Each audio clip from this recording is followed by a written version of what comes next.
Hey guys, so I'm gonna react to some of my favorite movie scenes of all time, because my next video is gonna take way longer than I thought, so let's just jump right into it. So we're probably gonna start with the best scene of all time, which is called The Construct Explained, and I love this scene a lot, so we're just gonna get started. So the first thing you notice right off the bat is the camera's tilted, and I think that's really interesting. I always think this is a very interesting filmmaking choices, because there's a lot of interesting filmmaking choices in this movie. This one is probably one of my favorites, just because it's like we start on such like a weird tilted note. It's offbeat. Thing from clothing to equipment, weapons. The audio has also changed. I don't know. I don't know if that's intentional, but it's interesting. It's much weirder and different. Your clothes are different. The plugs in your arms and head are gone. Your hair has changed. Your appearance now is what we call residual self-image. And this is the whole thing of the movie, you know, like what is real? He's gonna say it. This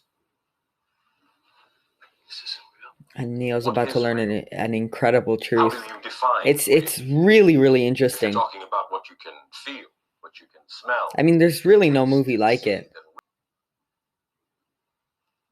This is the world that you know. And now the music finally starts to kick in just a little bit. Just a little bit, though. Not much. That's a really important detail, too, actually. What's really interesting is, like, you notice, like, okay, are the robots involved in this at all? Is there anything really, like, happening? What is happening? Like, truly, what is happening? So I feel like that's just talking about, I don't know how to feel about the, the whole backstory where they scorched the sky and everything, because on the one hand, I do actually appreciate that, they do give a in-universe reason. So it's not just like, oh, the robots have taken over and, that's all. They do actually give a reason. I wish it had been a little less vague.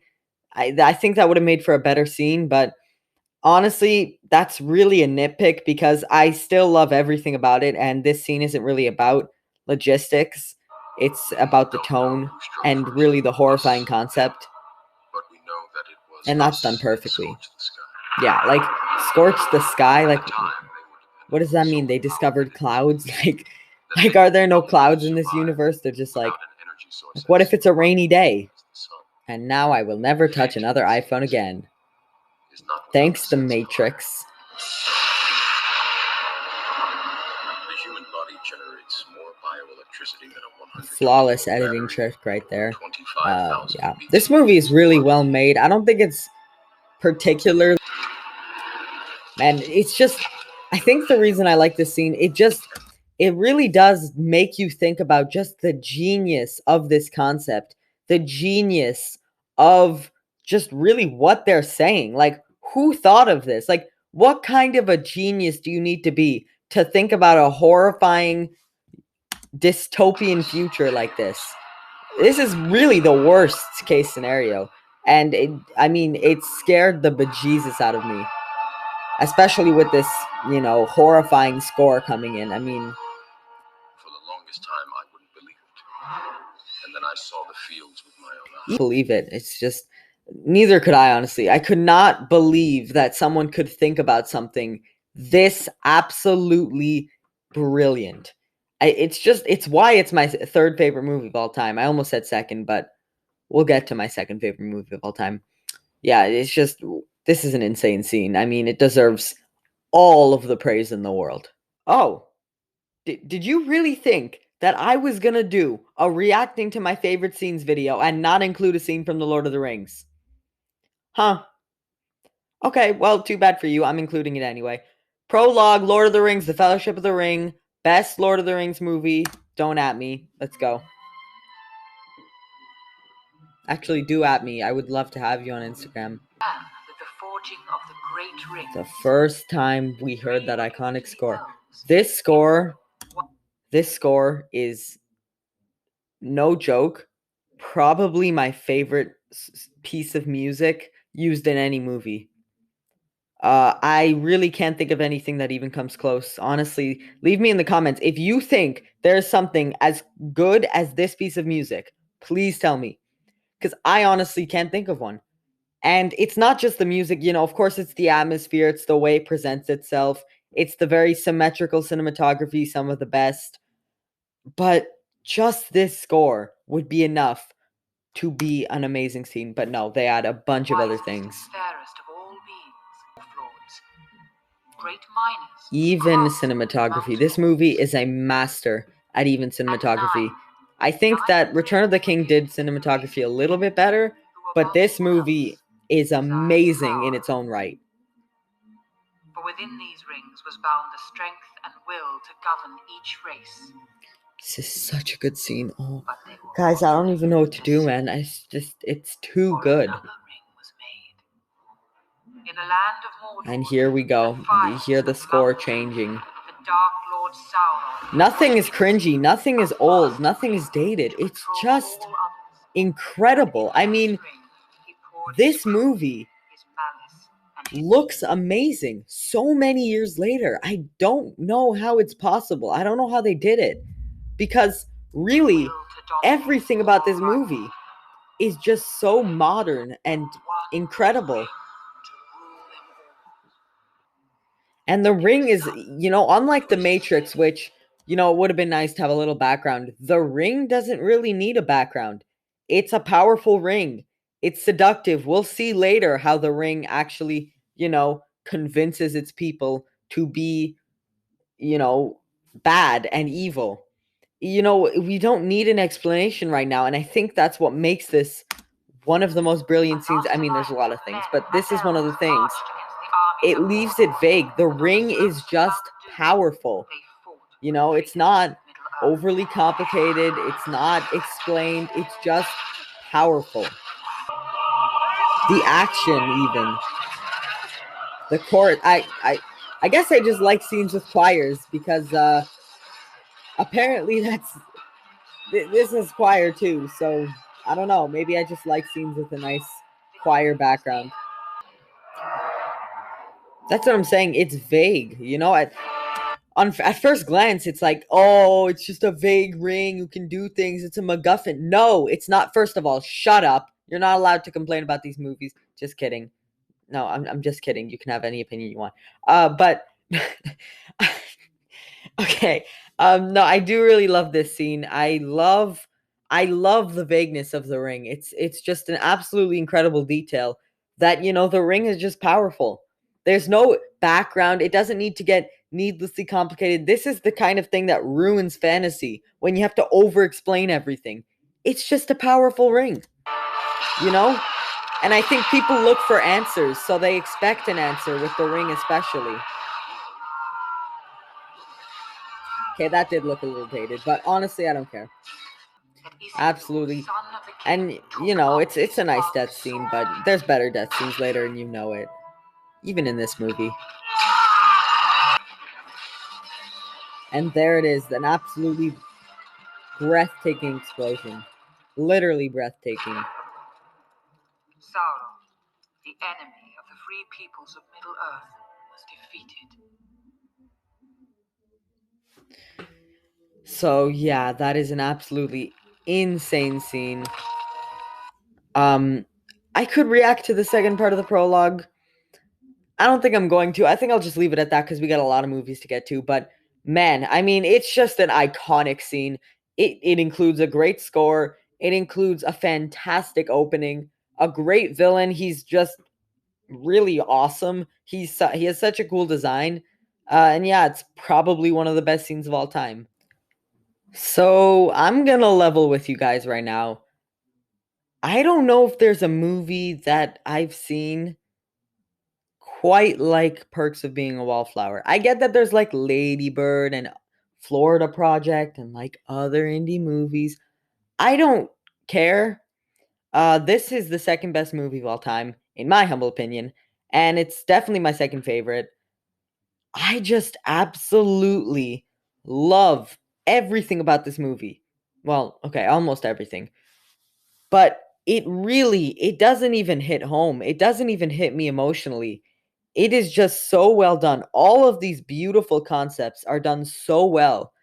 And it's not necessarily that I relate to any of them because I've never, struggled with a mental illness. or even seen anyone who struggled with mental illness. It's just that it's done so well. And I think that every scene is pretty perfect. And I do think that it's difficult to pinpoint one that I particularly liked over another. But this is definitely the most iconic and definitely the most emotionally devastating. Dare you to kiss Alice. You. This one still hasn't gotten me flowers. I like how the movie, I like how a lot of indie movies, they'll include like seemingly pointless things like, oh, you got into Harvard. Oh, you're getting into this college. Like, they're not pointless. They're really interesting. It dives into characters that makes movies, you know? Like, these characters feel real. They're struggling with college. They're congratulating people about getting into colleges. So it makes the movie feel more real. And they're brief. There is an overarching story. They're brief. I feel like it says a lot to their characters. I feel like it says a lot to their characters that they really they don't care about kissing. Like, kissing means nothing to them. And of course you could say he's gay, but Alice isn't gay. She's straight. It just doesn't matter to her. They're not emotionally powered kisses. And you see that with a lot of the kissing in this movie. Charlie never feels emotional to Mary Elizabeth compared to God, I can't remember who Emma Watson is. Whatever, Emma Watson. Emma Watson, who does an amazing performance. Their kiss is way more romantic and passionate. It's a very deliberate choice. It really, really makes the movie feel real, which this movie excels at. Let's see. It's so bad that I keep fantasizing that one of us is dying of cancer, so that I don't have to break up with her. You can see, even in subtle things like his body language, the way he says things, in his fantasy, he's confident. He says things realistically. He's not shy at all about his opinions. He says them, doesn't care about his judgments. Obviously, this isn't what happens because, it just isn't him. But you can see in his fantasy, he's a completely different person, which is a really nice touch, actually. I think it's a very interesting detail. Charlie, truth or dare? Hello. And being asked the same question. I mean, look at that smirk on his face. He's awkward. He's an awkward dude. I mean, I can relate, Charlie. He says things the wrong way at the wrong time. And we're gonna see that in 10 seconds in an absolutely devastating line. But he's just a different person from the person he's a different person from the person who he wants to be versus who he is. It's a very different contrast. Dare? Okay.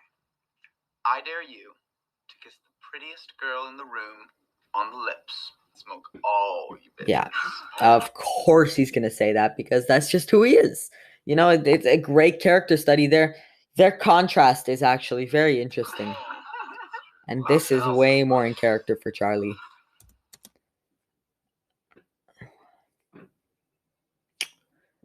That is an absolutely devastating moment. He did it wrong. He was being evil. Not even a mistake. Don't tell me it was a mistake. It was not a mistake. That was an evil, evil act. He was being evil. I'm not saying it was his fault. I'm not even saying he meant to be evil. I'm just saying that was an evil act. And I know he's going to play it off as a mistake, but it isn't. And it's just, it's a mistake too big to be excused. It's wrong. It's dry. You can see it on everyone's faces. It's just shock. Oh, that's fucked up. And Charlie just... Hey, Elizabeth. There's no score. There's no, it's not cinematic. It's not like, oh no, he did it. I'm so sorry. I have to go apologize tomorrow morning. I don't know why I have a British accent. It's dry, man. It is just dry. It is uncut, dry. No music, nothing. Sorry. It's a mistake. It's I'm an sorry. absolutely mesmerizing scene. Sam, I really didn't mean anything by it. I'm sorry. What the hell is wrong with you?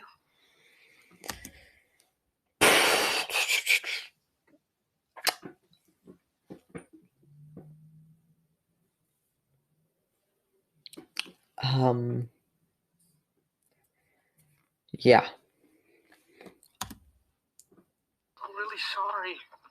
See, this is the whole thing. It's just like, Charlie, we understand you're sorry, dude. I understand why you'd want to say sorry, but it's just not gonna cut it. You can't say sorry and do those things. That isn't sorry, you know? I mean, I know you it's did, inexcusable. but And I'm really sorry, buddy, but it just is. it's best if you just stay away for a while. And I think deep down he does feel a bit. I think deep down he does feel a bit betrayed, betrayed. And I think that does come through the bitterness a little bit. But I also think that he's trying to be as nice as possible while also defending his friends that he's been with for so many years. These performances are absolutely insane. Yeah, the bitterness comes through. It's really his emotion comes through. You can really tell he is bitter. He is upset at Charlie, but he's also a caring friend and he understands what he's going through. This is an absolutely devastating scene. It was really tough for me to pick a scene, but in terms of the one that I remember, in terms of the one that I could not stop thinking about, this is it. Next pick is probably going to be a bit unorthodox, and it's going to be very quick because the scene is 40 seconds long, but this is my pick personally for my favorite Pixar scene. I get that everyone loves like the scene in Up, and even my beloved Ratatouille, I would love to say that this scene is worse than my beloved Ratatouille because I think that The Incredibles is just a little weaker overall than Ratatouille. But in terms of individual scenes, this 40-second clip is literally, not a joke, one of the best scenes in history. And I don't think anyone talks about this.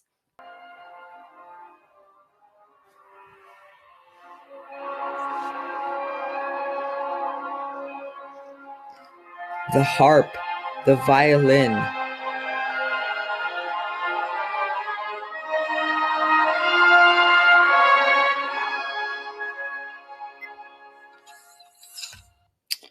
So that is the only that's the scene.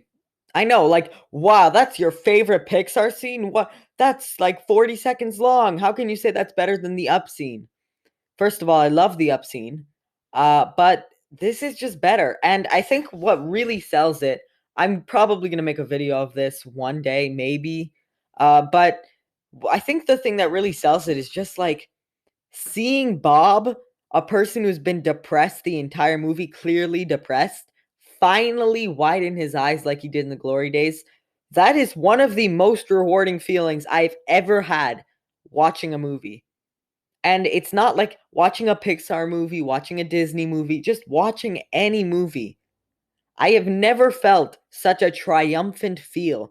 And I think it's just because the way his eyes like light up, you can see his eyes light up. And it's really a really creative way of showing us, how he liked it in the glory days. If you haven't seen the movie, this makes no sense. How he liked it in the glory days, all of the things he can get back finally once he has this job opportunity. It's a really, really magical experience and honestly, the best Pixar scene. All right, so next we're going to look at the best DreamWorks scene because Kung Fu Panda 2 is the best DreamWorks movie and it's better than Prince of Egypt. I know what everyone's going to say. I don't care. I like it more. Deal with it. So, okay, I'm sorry. So we're going to look at this. This is probably the best scene in the movie. Po finds inner peace. The finale is really great too, but I think this is probably the best DreamWorks scene they've ever done. So yeah, let's just get started. Okay, is it just me, or does that kind of sound like the DreamWorks opening?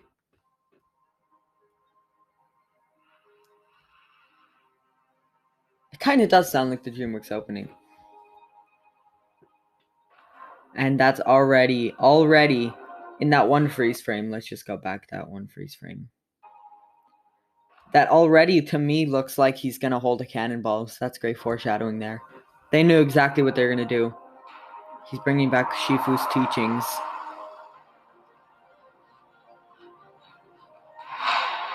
This is a nice remixed version of the original tune. I love the 2D animation. And then we go right back to this brand new tune. I love this score so much.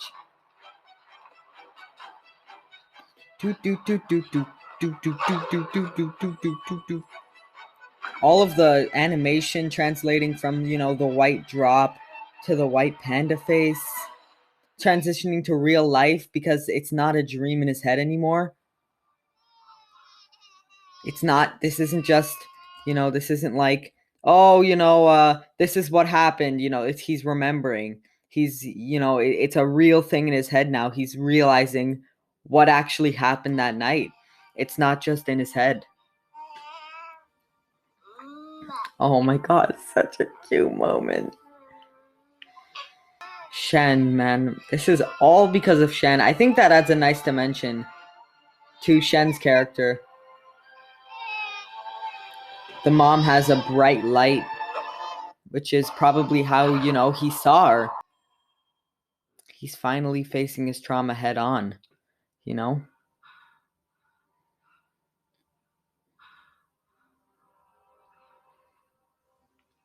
It's a very, very touching scene, you know? It's, you know, he really needed to handle his grief. He needed to come to terms with his grief. And I think this scene really, really shows the 2D mixing with the 3D and, you know, all the trauma he's endured, how just absolutely horrified he is of Shen's actions.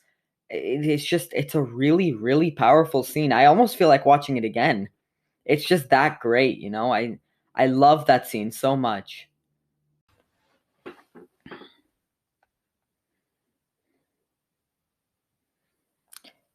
And of course, how could I not end with Whiplash? We're going to react to obviously the best scene in the movie, which is the ending. Okay, I'm doing it. Don't worry.